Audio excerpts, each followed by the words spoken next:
AIMIM के नेता और महाराष्ट्र औरंगाबाद के सांसद वैसे इम्तियाज जलील ने भरूच के वालिया में आगमन करने के साथ बीटीपी के एमएलए वैसे नेता छोटूभाई वसावा के साथ बैठक करते हुए आने वाले वक्त में गुजरात के स्थानिक स्वराज के चुनाव में गठबंधन करने की घोषणा की थी।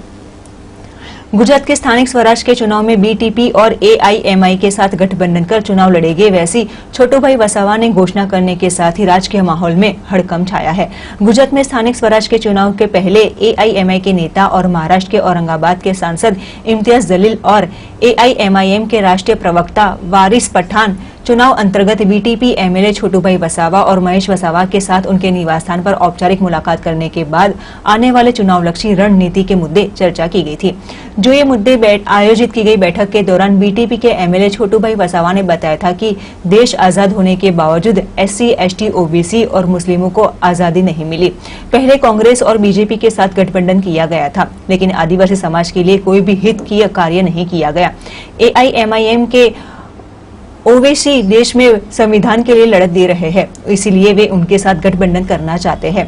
भाजपा सरकार ने आदिवासियों के हक अधिकार नहीं दिए। इको सेंसिटिव जोन के कानून बनाने के साथ नर्मदा जिले के 121 गांवों को भी आदिवासियों की जमीन अब वे छीन लेंगे। स्टैच्यू ऑफ यूनिटी प्रोजेक्ट में भी 17 गांवों की जमीन सरकार ने छीन ली। भाजपा सरकार आदिवासियों को आतंकवादी और नक्सलवादी बना रही है। भाजपा कांग्रेस मुक्त गुजरात वो उनका गठबंधन का नारा रहेगा। एआईएमआई के नेताओं के साथ बैठकों की वितरण के मुद्दे चर्चा की जाएगी, जहां आने वाले चुनाव में भी बीटीपी और एआईएमआईएम के साथ गठबंधन कर अब चुनाव लड़ा जाएगा, वैसी घोषणा करते हुए राजकीय माहौल में हड़कंप छाया था। तो वहीं एआईएम के नेता वैसे महाराष्ट्र के औरंगाबाद के एमपी इम्तियाज जलील ने बताया था कि गुजरात में युवाओं पर बार बार हैदराबाद आकर असरुद्दीन ओवैसी कहते हैं कि गुजरात में एआईएम में आना चाहिए, युवा की इच्छा पूर्ण होनी चाहिए। छोटूभाई वसावा और ओवैसी राजनीति में भी काफी कम और सेवा ज्यादा करते हैं, हमेशा संविधान की ही बात करते हैं। जहां आने वाले बीटीपी और एआईएम के गठबंधन के साथ गुजरात में राजकीय नीति में भी काफी परिवर्तन आएगा, वैसा कहते हुए अपना पक्ष रखा था। हम गरीब लोग, हमारी जो आबादी है, आदिवासी लोग है, मुस्लिम लोग है, ओबीसी लोग है, एससी लोग है, तो हमको तो आज़ादी मिली नहीं है देश में। हमने लोगों ने कांग्रेस के साथ भी गठबंधन किया था, कभी बीजेपी के साथ भी बात किया था संविधान के बारे में, लेकिन कुछ नहीं किया। हमको कुछ नहीं मिलता है, हमारा बजट भी नहीं मिलता है हमको, और परेशानी करते हैं वो सरकार। इसलिए हमने सोचा कि ओवैसी साहब देश में जो लड़ रहे हैं संविधान लेकर, तो उसके साथ गठबंधन की जो बात हो रही है, इसलिए हम गठबंधन करके हमारा जो हक अधिकार जो है देश में जो छुपा रहे हैं।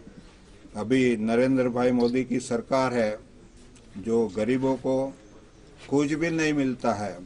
हमारा इको सेंसिटिव जोन बनाया है और 121 गांव जो है उसकी जमीन छीनने की बात है। स्टैच्यू ऑफ यूनिटी बनाया है, इसमें 70 गांवों की जमीन ले ली है, और होटल मोटल बना के बाहर के लोगों को डालना जो मांगते हैं, उसका हम विरोध कर रहे हैं। और स्थानीय चुनाव जो अभी आ रहा है, जो पंचायत का है, कॉरपोरेशन का है, इसमें हम मिल के चुनाव लड़ने वाले हैं और परिणाम लाएंगे। कौन से मुद्दे पे आप चुनाव लड़ोगे?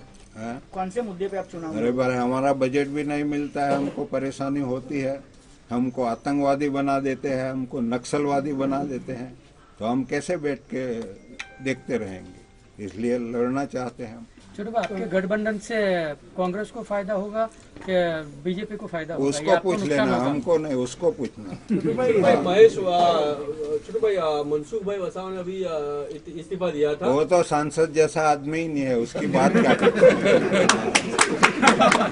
अगर वो सांसद होता तो हमारी जमीन कैसे छीनी जाती यहाँ से, कोई ले लेता।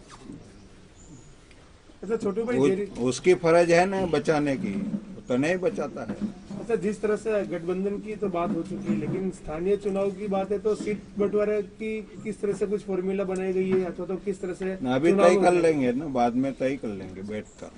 करना है जरूर हमको, पूरे सुधरना भी है। पूरे गुजरात में करेंगे या सिर्फ भरूच के अंदर? नहीं, पूरे गुजरात में। विधानसभा चुनाव के लिए भी ये प्रिपरेशन मानी जाए? हाँ बिल्कुल, वो सब सीटों पे लड़ेंगे विधानसभा चुनाव या फिर सिलेक्टेड वो सीटों पे? देखते हैं कहाँ कहाँ लड़ना है। जलील साहब, आपसे सवाल था कि गुजरात में पहली बार आए हो, तो क्या रणनीति आना चाहिए? अब ये समझते हैं हम आज कि एक सुनहरा दिन इस वजह से मान रहे हैं कि वो ख्वाहिश आज गुजरात की आवाम की पूरी हो रही है, और हमें खुशी इस बात की है कि हम जिसके साथ यहाँ पर आ रहे हैं उनके बारे में जितना हमने पता किया, ऐसा नहीं है कि कोई पार्टी अवैसी साहब के पास आई और उन्होंने कहा कि गठबंधन। हमारे लिए बड़े फ़ख्र की बात है कि छोटू भाई वसावा साहब जिन्होंने अपनी पूरी ज़िंदगी एक मिशन के तहत लगाई है, उनके साथ हमें आज जोड़ने का मौका मिल रहा है। तो ये हमारे लिए बहुत खुशनसीबी की बात है कि गुजरात के अंदर हम कदम रख रहे हैं तो एक ऐसे शख्स के साथ, एक ऐसी पार्टी के साथ जिन्होंने राजनीति कम की है, सेवा ज़्यादा की है। और यही काम असदुद्दीन अवैसी साहब हैदराबाद के अंदर आप देखेंगे उनका काम जो है। और हमने ये नोट किया है कि जिस दिन से ये घोषणा की गई थी छोटू भाई वसावा साहब की तरफ से, असदुद्दीन अवैसी साहब ने जब ट्वीट किया था कि हम गुजरात में आ रहे हैं, तो जो उत्साह लोगों के अंदर हमको देखने को मिल रहा है, जो रिस्पांस लोगों के अंदर देखने को मिल रहा है। मैं तो कई सारे राज्यों के अंदर जाता हूँ, मैं आज ये समझ सकता हूँ कि मुझे ऐसा लगता था कि महाराष्ट्र में बहुत ज़्यादा उत्साह है, फिर बिहार गए तो ऐसा लगता था बिहार, लेकिन आप गुजरात में अवैसी साहब नहीं आए हैं, अभी तक नहीं पहुंचे हैं, उसके बावजूद जो उत्साह है, तो यकीनन लोगों की एक ख्वाहिश थी कि एक ऑल्टरनेट के तौर के ऊपर कोई ना कोई यहाँ पर आए।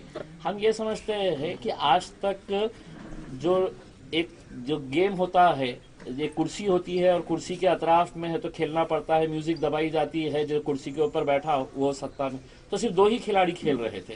कभी कांग्रेस वाले जाके बैठ जाते थे, कभी भाजपा वाले जाके बैठ जाते थे, और कई लोगों की ये मजबूरी थी कि हम इनको नहीं देते हैं तो चलो इनको दे डाले करके, इनके पास कोई ऑल्टरनेट नहीं था।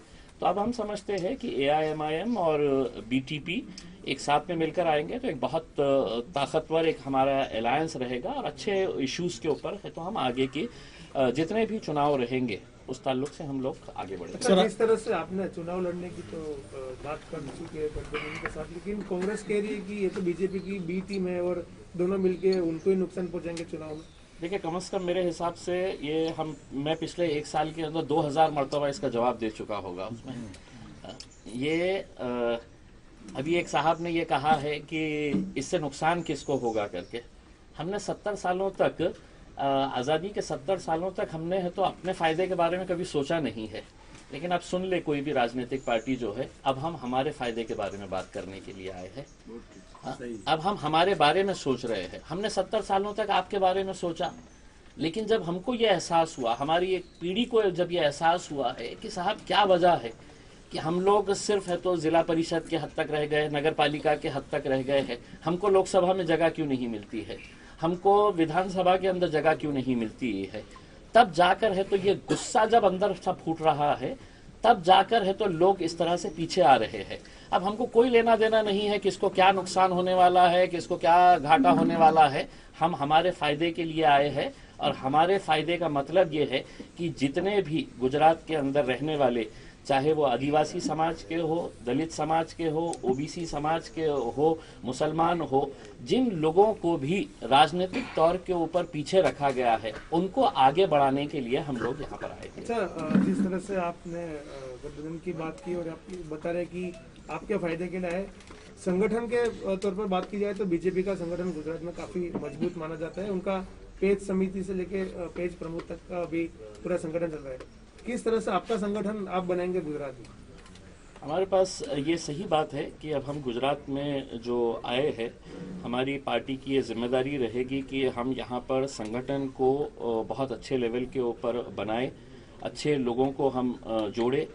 हमने छोटू भाई वसावा साहब से भी ये दरख्वास्त की है, महेश भाई से भी ये दरख्वास्त की है कि आप हमें बताएं कि यहाँ पर गुजरात के अंदर अगर हमको जिम्मेदारी देना है तो कौन लोग हो सकते हैं, कौन अच्छी छवि के लोग हो सकते हैं, क्योंकि हमको ये मालूम है कि AIMIM जो पार्टी है असदुद्दीन अवैसी साहब के चाहने वाले जो है वो दीवानों की फौज है। ये बिल्कुल जोश से काम करने वाले लोग हैं, लेकिन हम उनके साथ साथ हम चाहते हैं कि अगर वो जोश और महेश भाई और छोटू भाई का होश, जोश और होश का अगर कॉम्बिनेशन अगर हो जाए तो यकीनन हम एक बहुत बड़ा एक तहलका मचा सकते हैं।